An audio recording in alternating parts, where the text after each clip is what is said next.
Welcome to the news on NTA International. I am Comfort Fashion and my sign language interpreter is Bamidele John. Let's start with the headlines.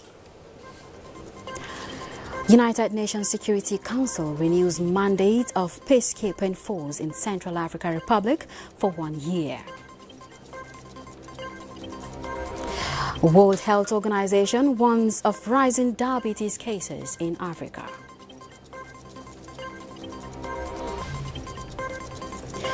The Senate screens nominees of Federal Character Commission.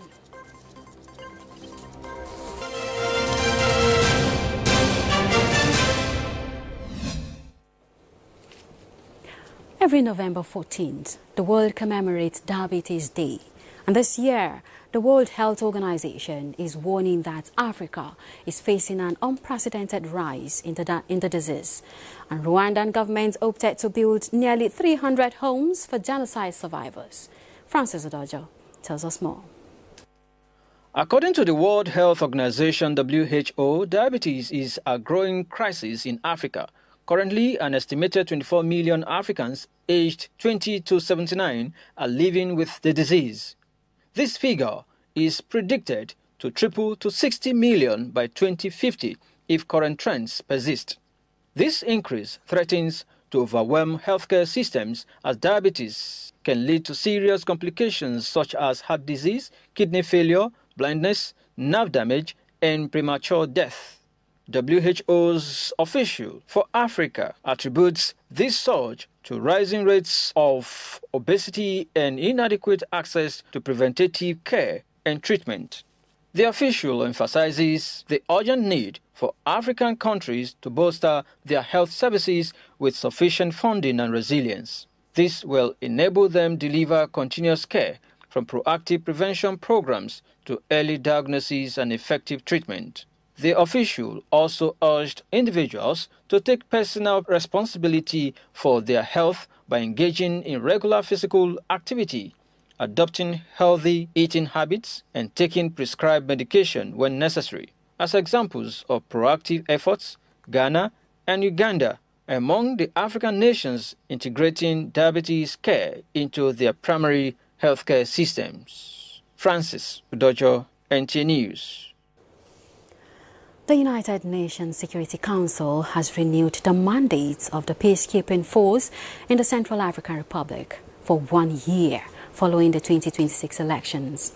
This resolution passed with overwhelming support of 14 votes in favor and 1 abstention from the United States. Again, Francis Udojo tells us more. Will those in favor of the draft resolution contained in document S/2025/737 please raise their hand? The UN Security Council extension mandate in the Central African Republic till November 15, 2025 is to maintain troops levels. The mission will focus on protecting civilians, supporting state authority, aiding the peace process, delivering humanitarian aid, and protecting UN personnel. MINUSCA is also authorized to promote human rights, support elections, and assist with security sector reform and justice.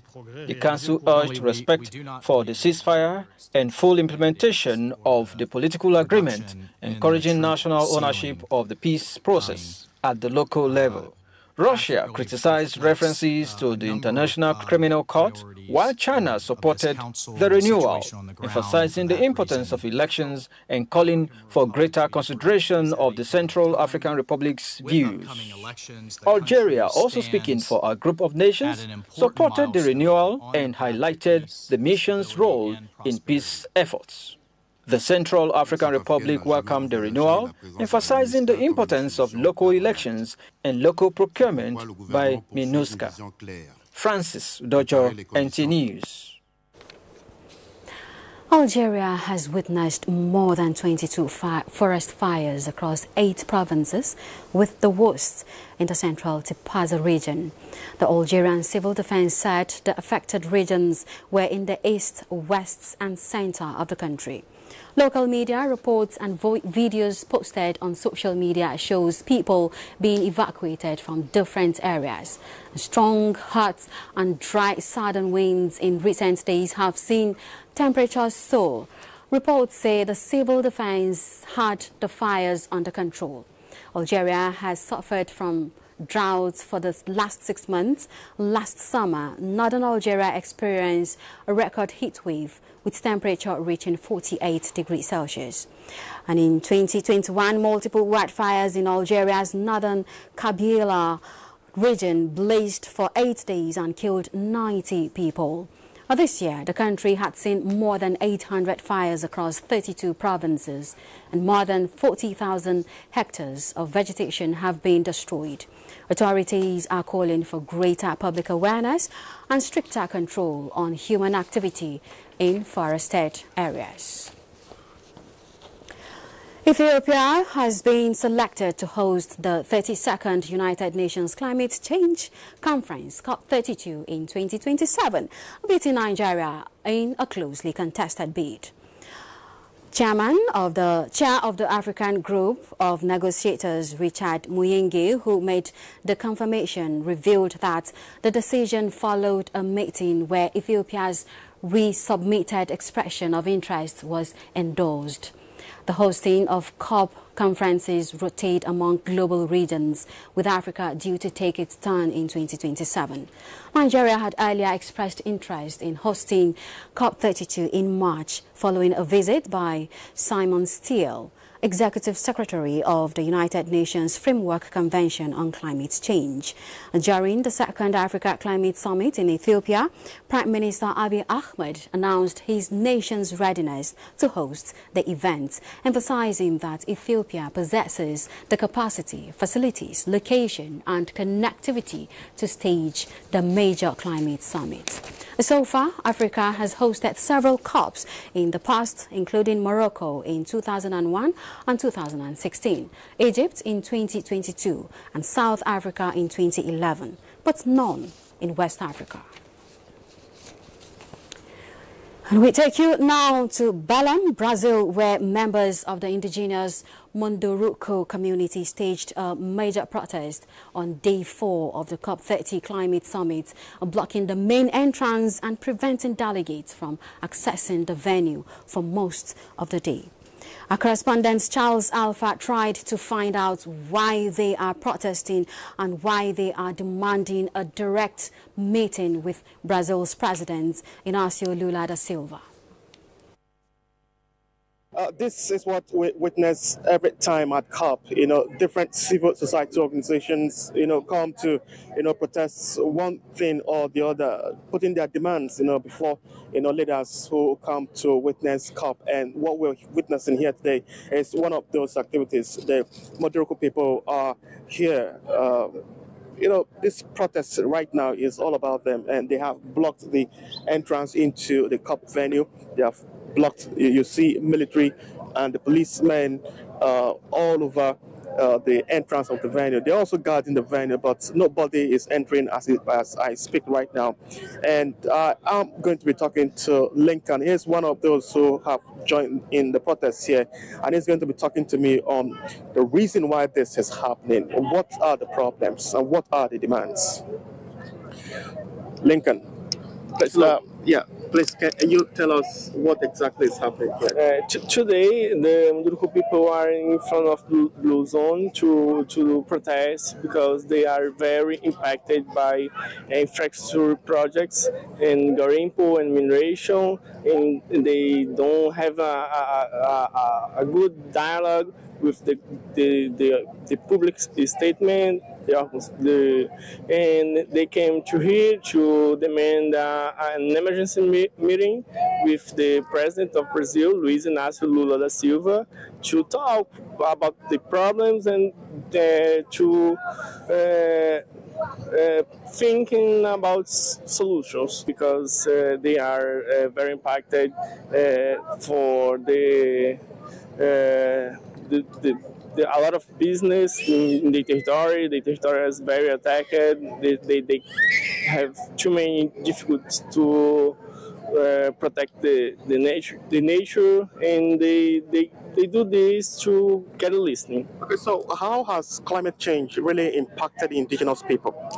The climate change impacted the quality of the water, the quality of the temperature, in the indigenous lands are very, very hot, but that's not happening usually, and are a lot of impacts that it's happening.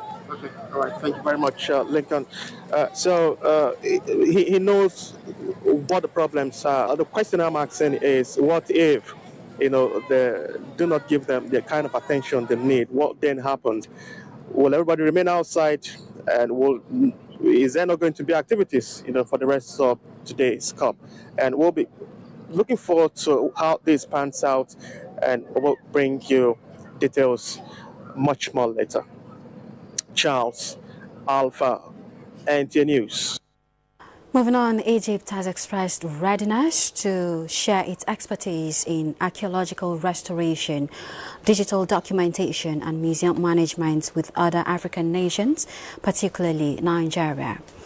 The Egyptian ambassador to Nigeria, Mohammed Fouad, disclosed this at an event in Abuja to celebrate the formal inauguration of the Grand Egyptian Museum, the largest archaeological museum complex in the world.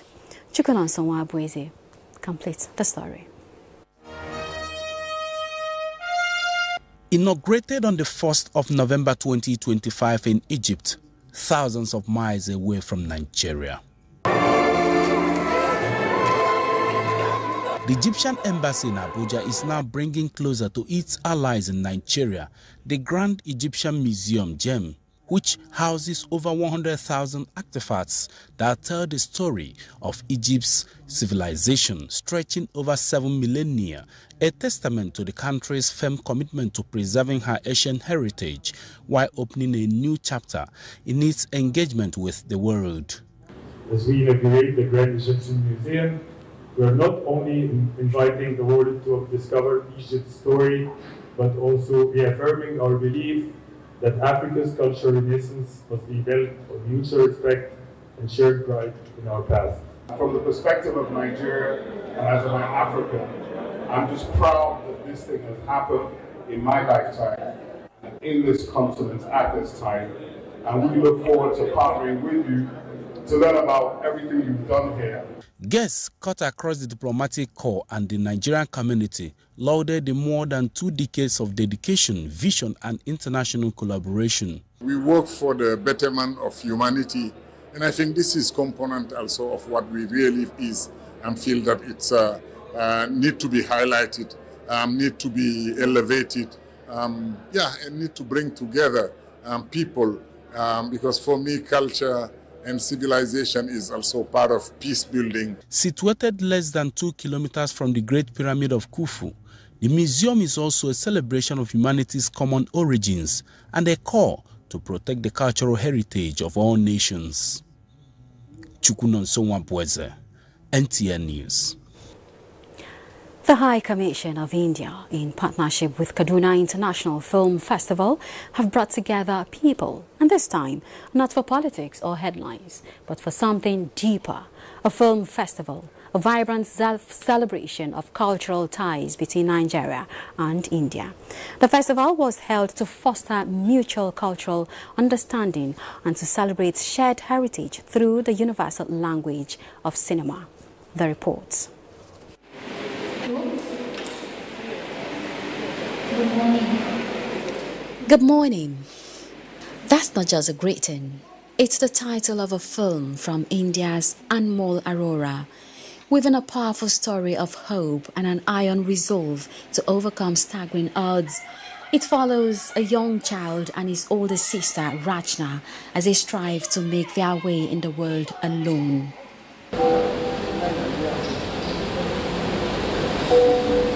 And from Nigeria, not so long a later, a film by Chima Igbokwe. It tells a story of a young woman's resilience and her fierce determination to beat the odds and forge a new path in life. These are 2 movies, one sunrise, one story, celebrating the rich cultural heritage and the need for collaboration, which also resonated with the theme of the film festival, celebration of our rich cultural heritage and the need for diplomatic cooperation. Movies are indeed a powerful medium of presenting cultural and traditional heritage, strengthening cultural relations, forging people-to-people connect, and understanding each other beyond all barriers and fusions of culture. I believe that the arts of filmmaking is one aspect that can play a role in promoting peace, global understanding, unity, and love among people of all races, social background, and of all nations.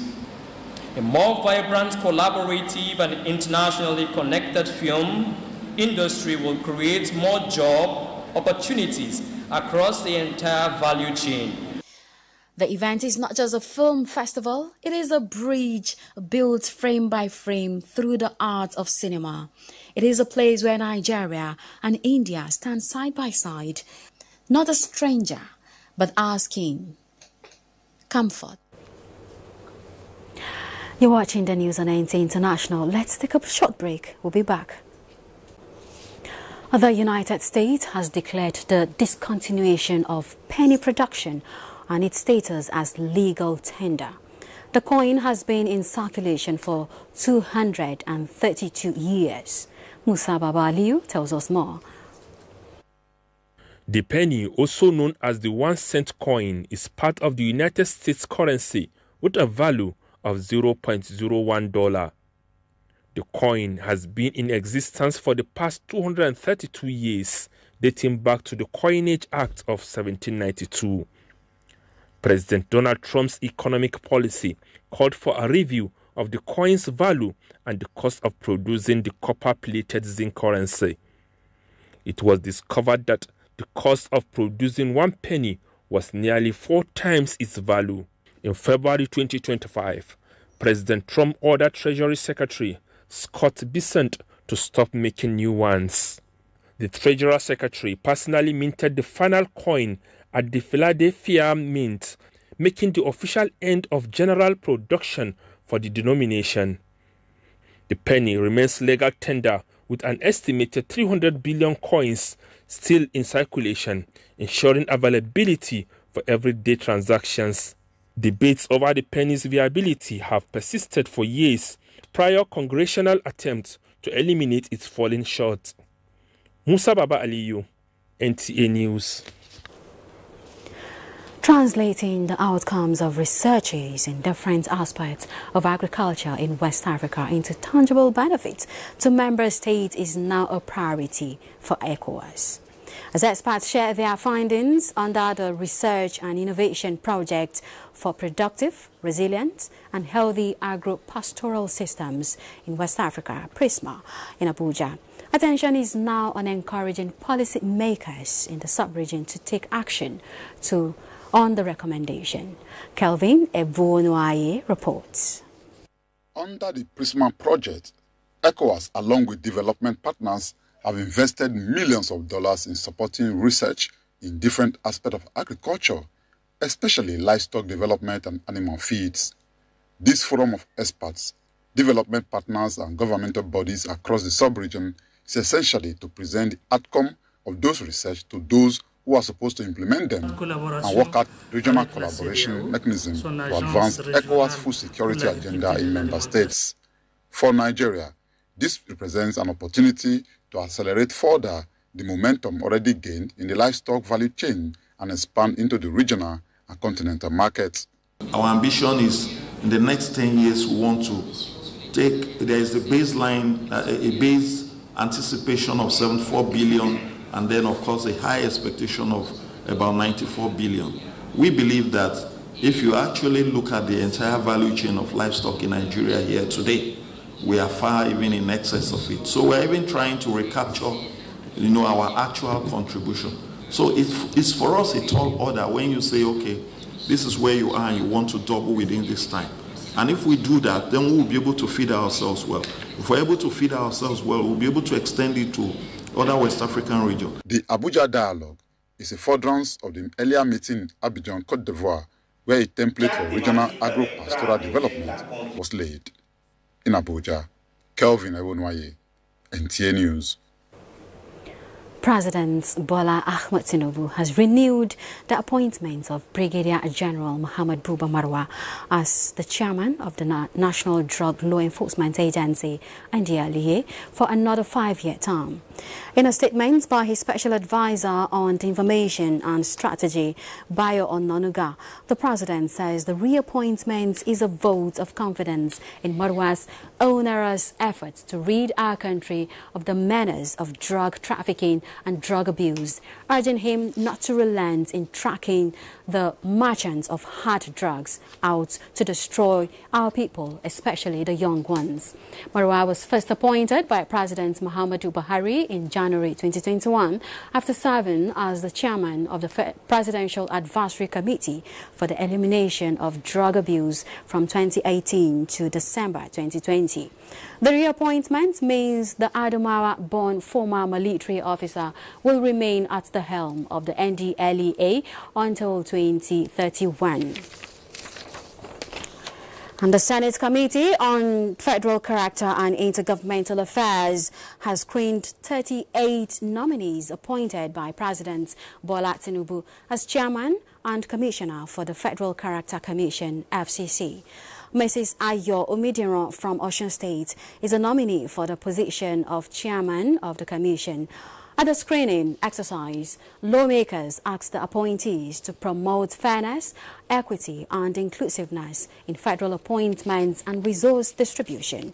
In ensuring due diligence in the process, the committee scrutinized the security clearances and verification of asset declarations. The chairman of the Senate Committee on Federal Character, Senator Olwell Onye-Oso, urged the appointees to champion federal character principles and bring balance to Nigeria's diverse nation. So far, so good. The nominees of the Mr. President for the positions, the various positions in the Federal Character Commission performed very well. We looked at their resume. We didn't see anything that deter us from stopping them from assuming their respective offices. So for now, but the proper thing is that the Senate has the final say. But so far, so good.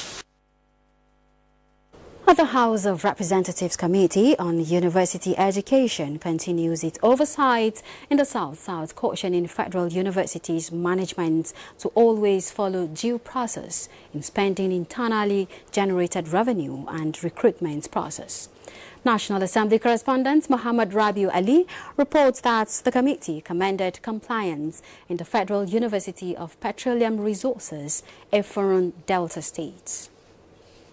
The issue of internally generated revenue and spending without appropriation remains a problem in many of the federal universities visited. There are some transpositions in your transactions that could be called error, I believe, because error is just a mistake that can be fixed. And whenever it cannot be fixed, that means it's intentional. The appropriation is there. You prepare your voucher. When the certificates are issued, you prepare your voucher, it's audited, you offload. That's all. At the Federal University of Medical and Health Sciences, Kwale, the lawmakers promised to assist the newly institution in producing qualified medical doctors in the country. The committee had earlier oversight University of Port Harcourt, expressing dismay due to the absence of the Vice Chancellor and top principal officers. Last year we were here. The Vice Chancellor ran away. He has been avoiding oversight responsibilities of the House of Representatives. He will dump insufficient documents, insufficient information at the disposal of staffers who knew very little about those transactions, and then saddle them with the responsibility of explaining to the committee transactions that they knew nothing about.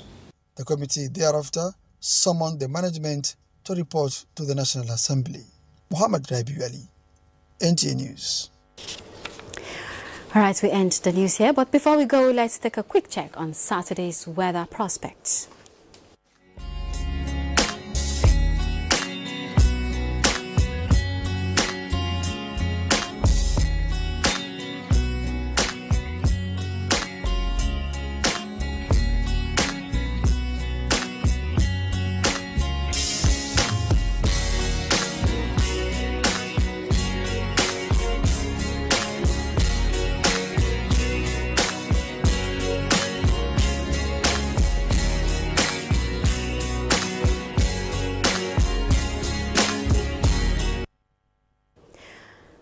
Thank you for being part of the news. I am Comfort Fashion and my sign language interpreter has been Bamidele John.